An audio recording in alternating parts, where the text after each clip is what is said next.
बिस्मिल्लाहिर्रहमानिर्रहीम। टेस्टी। जी हाँ, आज हम बनाने जा रहे हैं बहुत ही टेस्टी सुहांजना की सब्ज़ी। सुहांजना को आप अलग भी बना सकते हैं, आलू के साथ भी बना सकते हैं, गोश्त और चिकन के साथ भी बना सकते हैं और कीमे के साथ भी बना सकते हैं। तो आज हम इसे कीमे के साथ पकाएंगे। तो चलें अपनी रेसिपी स्टार्ट करते हैं।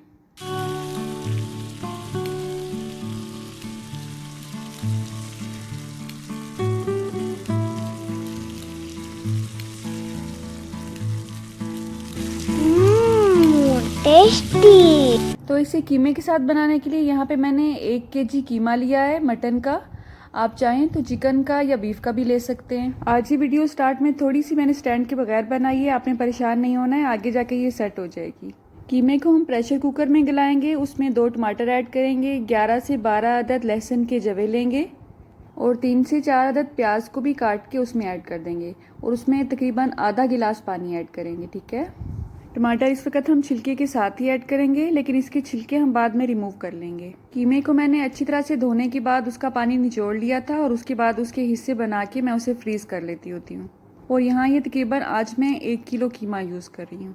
2 छोटे टुकड़े दालचीनी के लेंगे, 2 बड़ी इलायची के पीसेस लेंगे और छोटा सा टुकड़ा जायफल का लेंगे।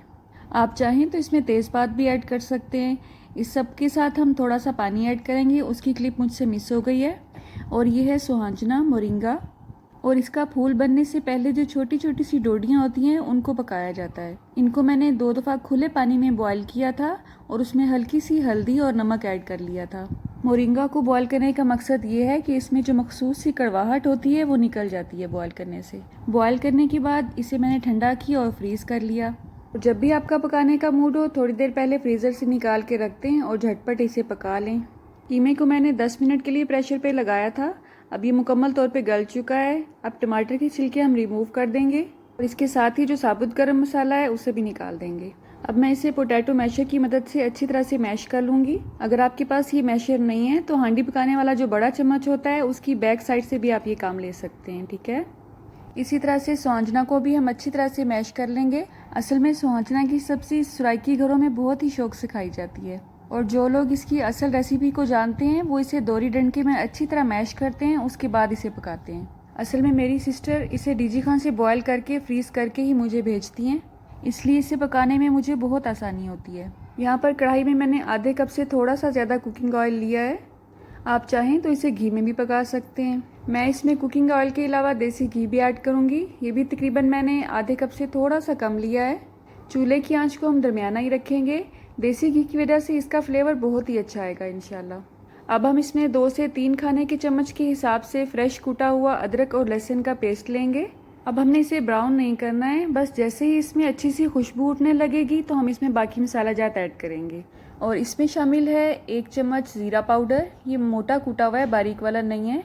1 चम्मच के हिसाब से ही कचरी पाउडर लेंगे, इसकी खटास बहुत अच्छी लगती है इसमें। 1 चम्मच सुरख मिर्च पाउडर, 1 चम्मच कुटी हुई सुरख मिर्च, 1 चम्मच या थोड़ा सा उससे ज़्यादा नमक लेंगे, आधा चम्मच के हिसाब से हल्दी ऐड करेंगे और 2 चम्मच के हिसाब से मोटा कुटा हुआ खुश्क धनिया लेंगे।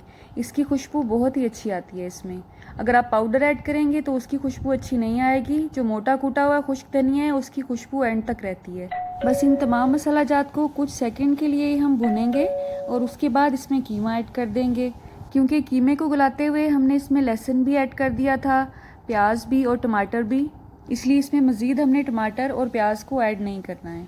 अब हम कीमे की अच्छी तरह से भुनाई करेंगे और इसी दौरान चंद सब्ज़ मिर्चें लेंगे और उन्हें इस तरह से प्रेस करेंगे और उसके बाद उसमें ऐड करेंगे। इस तरह से इनका फ्लेवर बहुत अच्छा आएगा सालन में इंशाल्लाह। मोरिंगा के दरख्त को अगर जादुई दरख्त कहा जाए तो ये बिल्कुल ठीक होगा, क्योंकि इसकी जड़ से लेके तने, छाल, पत्ते, फूल, फलियाँ सभी खाए जाते हैं और ख़ास तौर पे बीपी के पेशेंट के लिए और शुगर के पेशेंट के लिए ये बहुत ही अच्छा जाना जाता है। कीमे को हमने बहुत अच्छी तरह से भून लिया है। अब हम इसमें मोरिंगा ऐड करेंगे। अगर आप लोग ये जानना चाहते हैं कि इसको बॉयल करने का क्या प्रोसेस होता है तो आप मुझे ज़रूर बताइएगा, इंशाल्लाह उसकी वीडियो भी मैं आपसे बहुत जल्द शेयर करूँगी। असल में इसको साफ़ करने और बॉयल करने का प्रोसेस अगर आज की वीडियो में आपको दिखाती तो ये वीडियो बहुत ही लंबी हो जाती। जिन लोगों को जोड़ों का इशू रहता है उनके लिए सुहांजना किसी भी नेमत से कम नहीं है। बल्कि दूसरे ममालिक में तो इसका पाउडर बहुत ही महंगा बेचा जाता है। और इसके पत्तों का पाउडर कैप्सूल्स की फॉर्म में भी मार्केट में अवेलेबल होता है, जो कि किडनी के पेशेंट्स के लिए भी बहुत ही अच्छा समझा जाता है। मोरिंगा को ऐड करने के बाद अब हम इसमें दही ऐड करेंगे, और ये बहुत ही ज़रूरी आइटम है, क्योंकि दही से एक तो इसमें हल्की सी ग्रेवी आएगी और दूसरी इसकी कड़वाहट जो है इसमें मामूली सी जो रह गई है बॉयल करने के बाद भी वो ख़त्म हो जाएगी इंशाल्लाह। दही ऐड करने के बाद चूल्हे की आंच को आपने तेज़ कर देना है और दही का पानी जो है वो खुश्क कर लेना है। उसके बाद चूल्हे की आंच को बहुत स्लो करके सब्ज़ मिर्च कटी हुई और गरम मसाला पाउडर तकरीबन आधा चम्मच इसमें ऐड करना है। अब इसे हम कवर कर देंगे और 1 से 2 मिनट के लिए हल्की आंच पर ही इसको दम पे लगाएंगे, ताकि जो गरम मसाले की खुशबू है वो अच्छी तरह से इसमें रच बस जाए। लेकिन अभी से वीडियो छोड़ के भाग नहीं जाना है, अभी इसमें चंद अज्जा और भी बाकी हैं, इसलिए वीडियो के एंड तक मेरे साथ रहिएगा प्लीज़। और अल्हम्दुलिल्लाह इसमें बहुत ही ज़बरदस्त किस्म की खुशबुएँ उठ रही हैं। अब हम इसमें ऐड करेंगे लेमन जूस, और इसमें मैंने लेमन का पल्प भी रहने दिया है। आप देख सकते हैं, आपको ये वाइट नज़र आ रहा होगा, ये इसका पल्प है। इसके अलावा आधा चम्मच के हिसाब से काली मिर्च का पाउडर ऐड करेंगे। अभी 1-2 अज्जा और भी बाकी हैं, इनको एंड पे मिक्स करने का मकसद ये था कि इनकी खुशबू जो है ये आखिर तक कायम रहे। अगर हम इसे पहले ऐड कर लेते तो इसका ये मज़ा ना आता जो कि अब आएगा इंशाल्लाह। कलवंजी में अल्लाह ने मौत के अलावा हर चीज़ की शिफा रखी है, इसलिए इसको तकरीबन अपनी हर हांडी में ऐड किया करें। 1/4 चम्मच इसका मैंने पाउडर ऐड किया है कलवंजी का। इसके अलावा गरम मसाला पाउडर ऐड करेंगे तकरीबन आधे चम्मच से थोड़ा सा ज़्यादा, और उसके बाद सबसे एंड पे इसमें शामिल करेंगे बारीक बारीक कटा हुआ सब्ज़ धनिया और बारीक बारीक कटा हुआ पुदीना। और उसके बाद चूल्हे की आंच को बंद कर देंगे और इसे कवर कर देंगे, और इसे सर्व करने के लिए 3 से 4 मिनट का वेट करें आप अगर इसे कीमे के बगैर भी बनाते हैं तो इसका टेस्ट बिल्कुल ऐसा ही आता है जैसा कि हम कीमा खा रहे हों, और बच्चे तो बिल्कुल पहचान ही नहीं पाते हैं कि ये सब्ज़ी खा रहे हैं कि कीमा खा रहे हैं। आप मेरी रेसिपी को ज़रूर ट्राई किया करें, अच्छा बुरा जो भी एक्सपीरियंस हो मुझे ज़रूर बताया करें कमेंट बॉक्स में। अल्लाह हम सब का दस्तरखान सजाए रखे और हम सबको सेहत और ईमान का रिज़्क़ अता फरमाए। रुके सुने जाने से पहले वीडियो को लाइक कर दें, शेयर तो आप कर ही देंगे, और सब्सक्राइब करने के बाद बेल का आइकन भी ज़रूर प्रेस करें। जज़ाकल्लाह। मेरी नेक्स्ट वीडियो तक अल्लाह हाफ़िज़।